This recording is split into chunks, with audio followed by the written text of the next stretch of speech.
Opa, bom dia a vocês, ou boa tarde, boa noite, depende da hora que você está assistindo, mas a hora que esse vídeo sai é sempre às 5 da manhã. E a gente está lendo A Sutil Arte de Ligar o Foda-se. É um livro muito bacana até então, divertido, e ele traz um novo pensamento sobre como a gente pode resolver nossos problemas, como a gente pode enfrentar nossa vida. É muito legal mesmo. E para quem está acompanhando, a gente vai ler agora aqui os problemas de rockstars, problemas de astros de rock, né?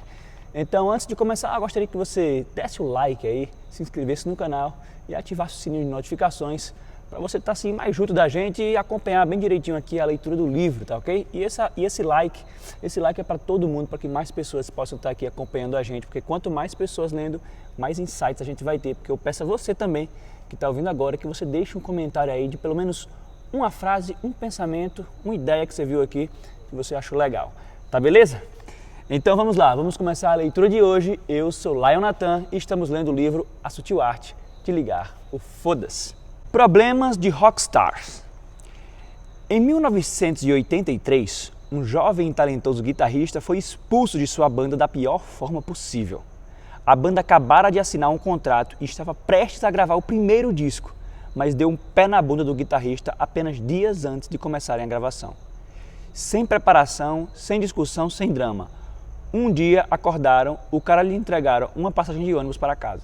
Foi desse jeito. No ônibus, voltando de Nova York para Los Angeles, o guitarrista não parava de se perguntar: como isso aconteceu? O que eu fiz de errado? O que eu vou fazer agora? Contratos de gravação não caem do céu, ainda mais para bandas de metal barulhentas em início de carreira. Será que ele tinha perdido sua única chance? Quando chegou a Los Angeles, o guitarrista já tinha superado a autopiedade e decidido formar uma nova banda. Essa nova banda seria tão bem sucedida que a antiga se arrependeria para sempre da decisão de tê-lo expulsado. Ele ficaria tão famoso que os ex-colegas seriam forçados a passar décadas vendo-o na TV, ouvindo-o no rádio, vendo-o em cartazes nas ruas e em fotos de revistas. Eles estariam fritando hambúrgueres em alguma lanchonete ou carregando os equipamentos nas costas depois de mais um show de merda num pé sujo qualquer. Todos gordos e bêbados e morando em chiqueiros, enquanto ele estaria tocando para estádios lotados com transmissão ao vivo pela televisão. Ele se banharia nas lágrimas dos traidores e secaria cada uma delas com uma nota de $100 novinha em folha.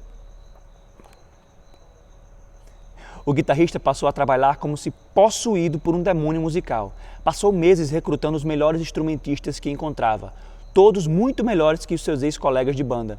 Escreveu dezenas de músicas e ensaiou religiosamente. A raiva alimentou sua ambição, a vingança se tornou sua musa inspiradora. Em poucos anos, a nova banda também tinha assinado um contrato e um ano depois ganharia um disco de ouro. O guitarrista se chamava Dave Mustaine e seu novo projeto era o lendário banda heavy metal Megadeth. Venderam mais de 25 milhões de discos e fizeram várias turnês mundiais. Hoje, Mustaine é considerado um dos nomes mais brilhantes e influentes da história do gênero musical. Infelizmente, a banda que o expulsou se chamava Metallica, que vendeu mais de 180 milhões de discos em todo o mundo e que muitos consideram uma das melhores bandas de rock de todos os tempos. Por causa disso, uma rara entrevista íntima em 2003 revelou um Mustaine choroso, admitindo que ainda se sentia um fracassado. Apesar de tudo que conquistou, em sua mente ele sempre seria o cara que foi expulso do Metallica. Somos animais, nos consideramos muito sofisticados com nossos micro-ondas e sapatos de marca, mas não passamos de um bando de animais bem enfeitados. E por sermos animais, instintivamente avaliamos a nós mesmos a partir do que vemos nos outros, competindo por status. A questão, portanto, não é se nossa autoavaliação tem como referência o que vemos nos outros, e sim qual referência é essa. Dave Mustaine, consciente disso ou não, escolheu se avaliar segundo o padrão ser mais bem-sucedido ou mais popular que o Metallica.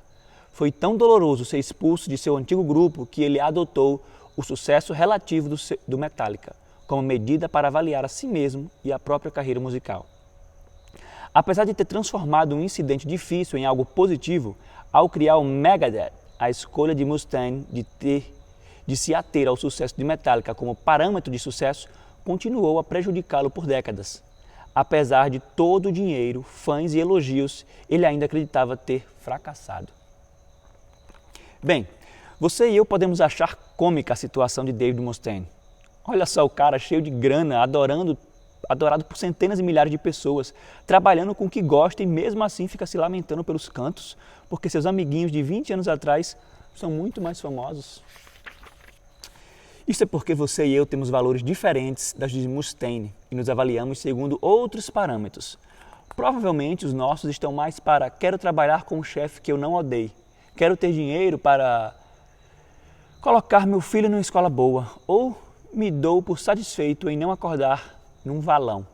Segundo esses parâmetros, Mustaine é extremamente bem-sucedido.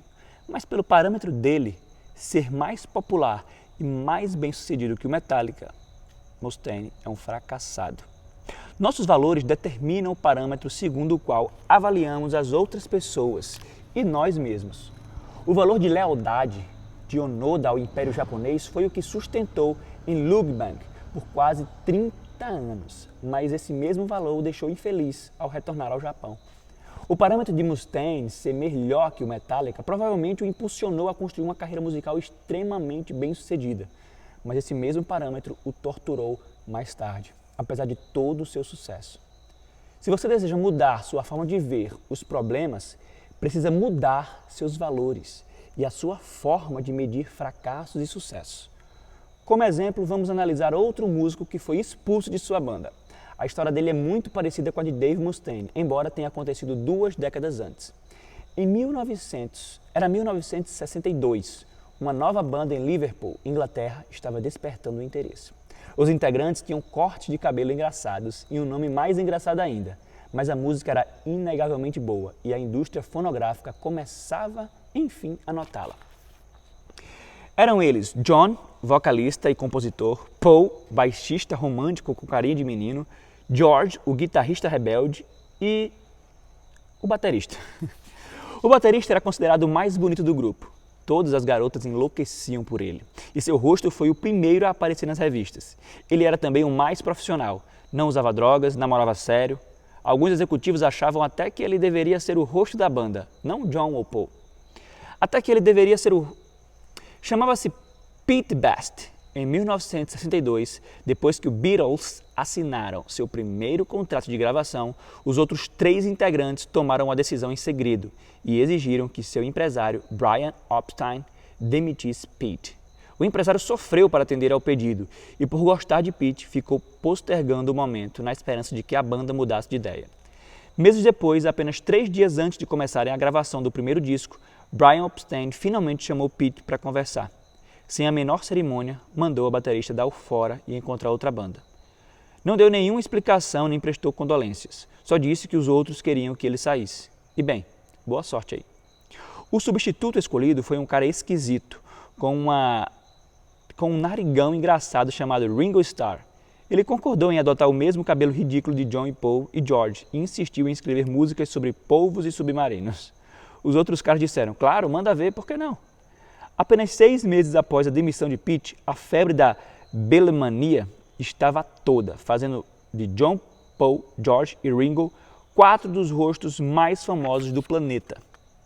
Enquanto isso, Pete caiu numa profunda e compreensiva depressão e passou a dedicar seu tempo ao que qualquer britânico faz se tiver motivo, beber. O restante dos anos 1960 não foram mais gentis com Pete Best. Antes de 1965, ele já havia processado 2 dos Beatles por calúnia e fracassado miseravelmente em todos os seus outros projetos musicais. Em 1968, tentou suicídio, só desistindo de desistir graças à mãe. Em resumo, sua vida era um desastre. Pete Best não teve a mesma história de redenção de Dave Mustaine. Não se tornou um astro mundial nem ganhou milhões. No entanto, Best se deu melhor que Mustaine em muitas áreas. Numa entrevista de 1994, ele declarou: "Sou mais feliz do que seria sido com os Beatles." Como assim? Pete Best explicou que a expulsão dos Beatles foi o que o levou a conhecer a esposa, com quem veio a ter filhos. Seus valores mudaram. Ele passou a avaliar sua vida segundo outros parâmetros. Fama e glória teria sido ótimo, é claro, mas Pete compreendeu a dimensão maior do que tinha conquistado. Uma família grande e amorosa, um casamento estável, uma vida tranquila. Ele não deixou de tocar bateria, fez turnês pela Europa e gravou discos até o final dos anos 2000. Então o que ele realmente perdeu? Apenas muita atenção e adulação, embora tenha ganhado algo muito mais significativo. Essas histórias sugerem que alguns valores e parâmetros são melhores que outros. Alguns conduzem a problemas bons, do tipo fácil e simples de resolver, enquanto outros levam a problemas ruins, do tipo difícil e complexo de resolver. Então a gente viu aqui que ele caracteriza dois tipos de problema. O fácil e mais simples de resolver, que é o problema bom, e o problema ruim, que é o mais difícil e complexo de resolver. Mas seja, tudo são problemas. E é interessante como o que acontece é quando a gente muda os nossos parâmetros, né? Quando a gente muda os nossos parâmetros em relação a alguma situação. E aí você alcança, talvez, o que você nem imaginava que estava ali, quando você consegue mudar esse parâmetro. Gente, vamos terminar por aqui a leitura de hoje. A próxima vai ser valores escrotos. Se a gente viu aqui quando a gente tem certos valores, a gente muda. Imagina quando a gente tem valores escrotos, o que é que acontece? Isso vai ficar na próxima leitura. Por enquanto, a gente leu esse daqui, A Sutil Arte de Ligar. Foda-se, todo dia às 5 da manhã aqui no canal. Valeu, muito obrigado e a gente se vê até amanhã.